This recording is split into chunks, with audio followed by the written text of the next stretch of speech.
1-1.5 বছর আগে আমাদের নেতা জনাব তারেক রহমান জনসভার মধ্য দিয়ে সেই 31 দফা জাতির সামনে উপস্থাপন করেছেন। সেই 31 দফার বাইরে এমন কোন প্রস্তাব নাই এখন নতুন ভাবে আলাপ হচ্ছে। তবে আমরা এই সংস্কার প্রস্তাবগুলো একদম বিস্তারিত পরিকল্পনা প্রণয়নের কাজে আছি। এক একটি দফার অধীনে বিশাল বিশাল পরিকল্পনা আমরা এখন প্রয়োগ করছি। স্বাস্থ্য খাত, শিক্ষা খাত, আদালতের বিষয়, বিভিন্ন দারিদ্র নিরসনের বিষয় এবং বিভিন্ন ভাবে সুশাসন প্রতিষ্ঠার জন্য সরকারের দেশের বিভিন্ন সেক্টরে আমরা সেই পরিকল্পনা প্রণয়নের কাজে ব্যস্ত আছি।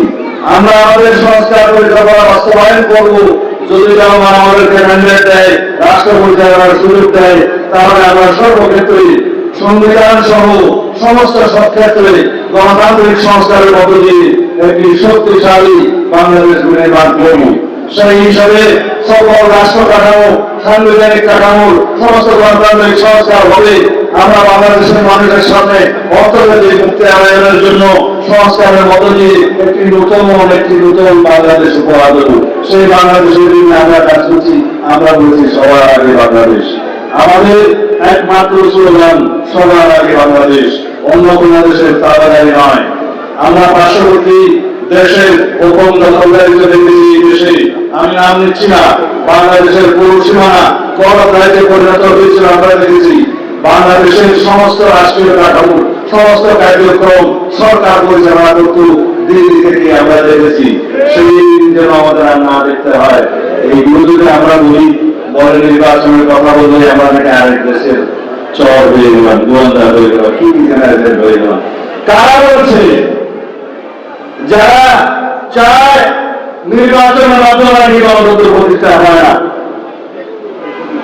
একজন চুলওয়ালা, দাড়িওয়ালা বুদ্ধিজীবী বলছে গণতন্ত্রের মাধ্যমে নাকি বাংলাদেশের উৎপাদে রাজত্ব সৃষ্টি হয়।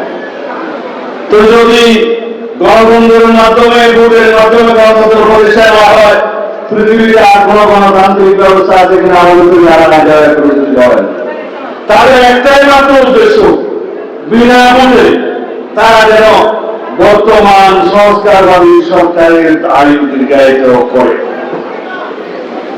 কিন্তু বাংলাদেশের মানুষ দেখিয়ে দিয়েছে, বাংলাদেশের মানুষ ভোটাধিকারের জন্য জীবন দিয়েছে। বাংলাদেশের অগণিত ছাত্র জনতা, কৃষক, শ্রমিক, মেহনতি জনতা ছাত্রগণ অভ্যুত্থানে অংশ নিয়েছে।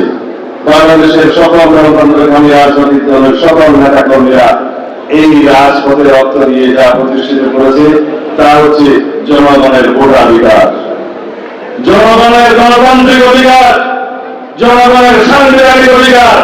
সেই অধিকার প্রতিষ্ঠার জন্য আবারও যদি আমাদেরকে সংগ্রাম করতে হয় তাহলে আমরা আবার সংগ্রাম করব।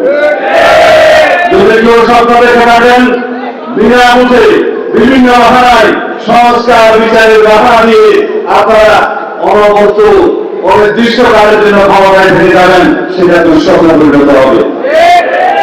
বিভিন্ন রকমের কথা শুনে সংস্কার হচ্ছে একটি চলমান প্রক্রিয়া। মধ্যমেয়াদী সংস্কার, দীর্ঘমেয়াদী সংস্কার হবে, কিন্তু আমরা বলেছি এখনই তাৎক্ষণিক স্বল্পমেয়াদী সংস্কার করে নির্বাচনের জন্য যা যা প্রয়োজন সেই সংস্কারগুলো সাধন করে নির্বাচন দিতে হবে অতি শীঘ্রই।